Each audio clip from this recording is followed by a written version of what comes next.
দাঁড়াবো তারপর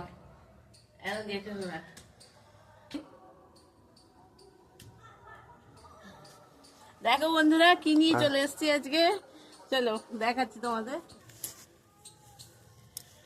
আজকে বন্ধুরা সরস্বতী পুজোর প্রথম দিন,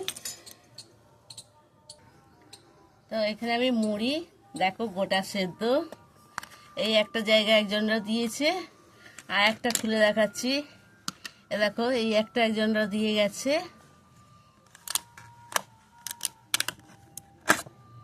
এই একটা একজনরা দিয়ে গেছে। এবার এগুলোর মধ্যে কোনটা দেখবো আজকে সব থেকে ভালো হয়েছে গোটা সেদ্ধটা।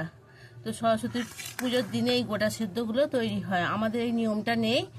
তোমরা যারা পশ্চিমবাংলায় আসো সকলেই বুঝতে পারবে গোটা সেদ্ধর ব্যাপারে।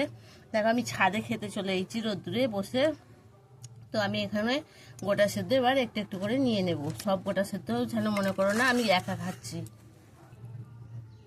আরে প্রথমে বন্ধুরা এই গোটাটা আমি নিয়ে নেবো, আর গোটা সিদ্ধর ডাঁটাগুলো আমার চিবোতে ভীষণ ভালো লাগে। তোমাদের কার ভালো লাগে অবশ্যই কমেন্ট করে জানাবে। এই গোটাটা একটু কালো গোছের লাগছে দেখো,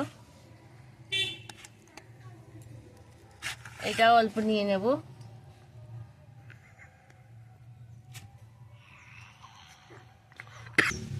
এইটাও অল্প নিয়ে নিলাম। এগুলো ঠাকুরের গোটা সিদ্ধ তো, এর একটা টেস্টই আলাদা বন্ধুরা। অন্যদিনে তোমরা শাক বানাবে কিন্তু এরকম টেস্ট আসে না, আজকের যেরকম টেস্টটা। প্রথমে আমি এই গোটা সিদ্ধটা খেয়ে দেখছি।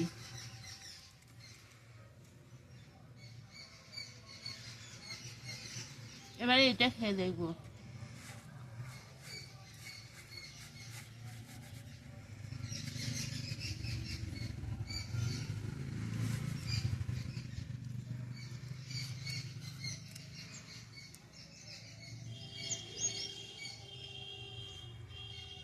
এবার এটা খাচ্ছি।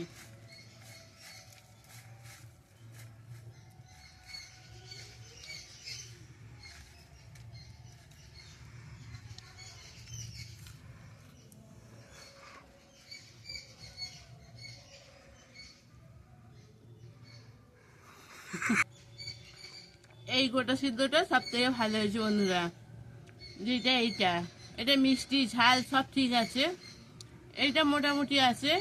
এইটা হচ্ছে মিষ্টিটা কম, না এইটা মিষ্টিটা কম আছে, এটাও মিষ্টি ঠিক আছে। সব থেকে ভালো হয়েছে এই গোটা সিদ্ধটা।